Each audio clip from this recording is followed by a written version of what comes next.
स्वागत है आपका इस वीडियो में। श्री कृष्ण ने महाभारत में झूठ क्यों बोला था? यह एक ऐतिहासिक घटना है जिसको सुनकर आप हो जाएंगे हैरान। महाभारत एक ऐसा ग्रंथ है जिसमें धर्म, नीति और जीवन के विभिन्न पहलुओं की गहनता से चर्चा की गई है। इसमें अनेक पात्रों की कहानियाँ हैं, लेकिन श्री कृष्ण का किरदार सबसे अद्वितीय है। उनके जीवन में कई ऐसे क्षण आए जब उन्होंने झूठ बोला, और यही प्रश्न सभी के मन में उठता है कि उन्होंने ऐसा क्यों किया। इस कहानी में हम उन क्षणों का विश्लेषण करेंगे जब श्री कृष्ण ने सत्य के विपरीत जाकर झूठ का सहारा लिया। महाभारत का युद्ध धर्म और अधर्म के बीच का संघर्ष था। पांडवों और कौरवों के बीच की यह एक लड़ाई केवल एक परिवार की नहीं बल्कि संपूर्ण मानवता की लड़ाई थी। श्री कृष्ण, जो स्वयं भगवान विष्णु के अवतार हैं, इस युद्ध के समय पांडवों के सखा और मार्गदर्शक बने। उन्होंने कई बार अपने भक्तों की भलाई के लिए अनेकों नीतियों का सहारा लिया। दुर्योधन, कौरवों का प्रमुख हमेशा से पांडवों के प्रति ईर्ष्या और द्वेष रखता था। जब पांडवों ने अपना आधा राज्य दुर्योधन को सौंपने का प्रस्ताव रखा तो उसने उसे ठुकरा दिया। इसका मुख्य कारण उसका अभिमान और सत्ता की लालसा थी। दुर्योधन ने यह मान लिया था कि वो हमेशा विजयी रहेगा और उससे पांडवों की शक्ति का कोई भय नहीं था। जब युद्ध का समय नज़दीक आया तब श्री कृष्ण ने एक योजना बनाई। उन्होंने समझा कि दुर्योधन की हार केवल उसके अहंकार को तोड़कर ही संभव है। इसीलिए उन्होंने उसे यह संदेश भेजा कि वह एक बार उनसे मिलने आए।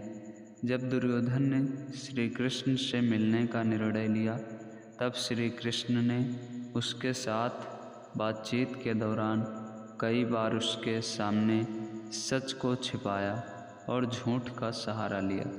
दुर्योधन ने जब कृष्ण के सामने कहा कि वह पांडवों को 1 इंच भूमि भी नहीं देगा, तब श्री कृष्ण ने कहा, भाई, तुम यह नहीं जानते कि तुम्हारी अडिगता तुम्हारी हार का कारण बनेगी। इस दौरान कृष्ण ने उसकी आँखों में झूठा आत्मविश्वास भरने की कोशिश की।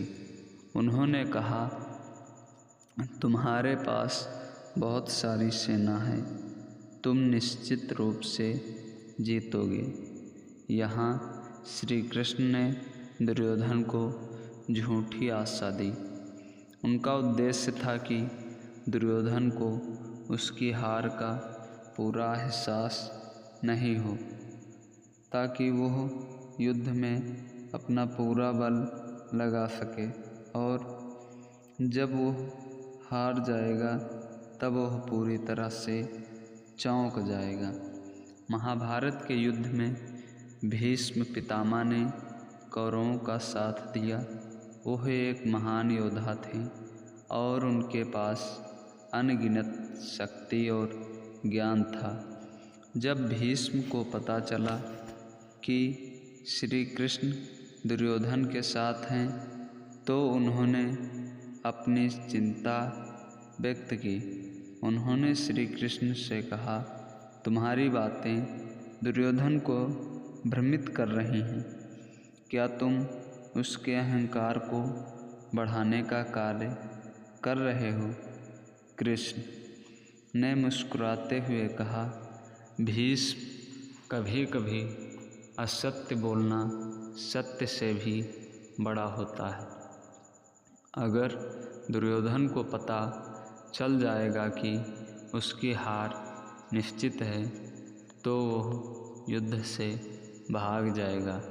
मुझे यह सुनिश्चित करना है कि वह युद्ध करे और अपने कर्म का फल भोगे। जब युद्ध का दिन आया तब अर्जुन को अपने रिश्तेदारों के खिलाफ युद्ध करने में दुविधा महसूस हुई। श्री कृष्ण ने अर्जुन को गीता का ज्ञान देकर उसके मन में साहस भरा। उन्होंने कहा, तुम्हारा धर्म तुम्हें युद्ध करने के लिए प्रेरित करता है, तुम इसे अपनी जिम्मेदारी समझो।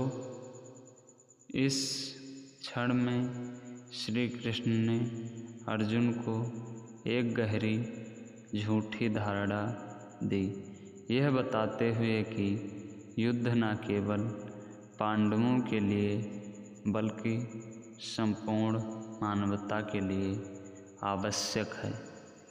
उनका उद्देश्य था कि अर्जुन अपने धर्म का पालन करे, चाहे परिणाम जो भी हो।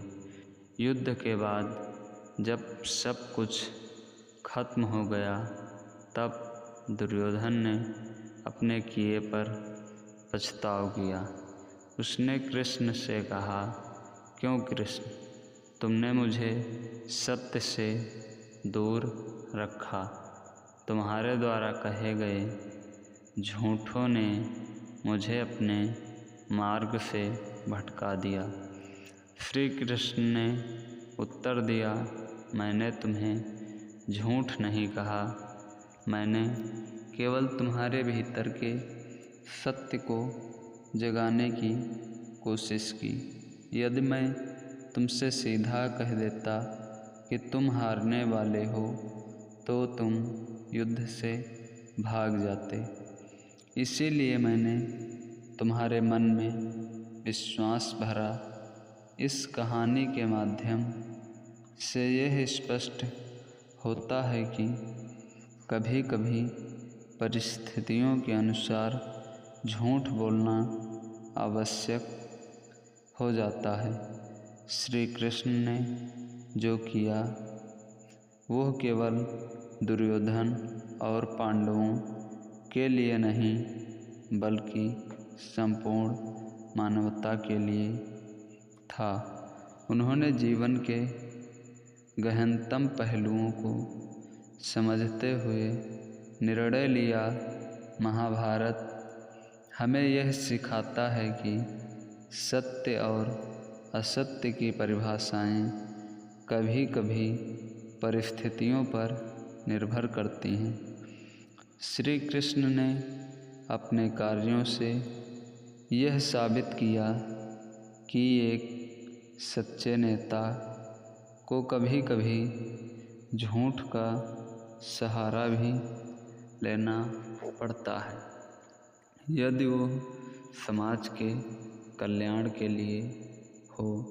श्री कृष्ण के इस निर्णय ने यह सिद्ध कर दिया कि जीवन में धर्म का पालन करने के लिए कभी कभी सत्य का त्याग करना पड़ सकता है, और यही जीवन का सबसे बड़ा रहस्य है।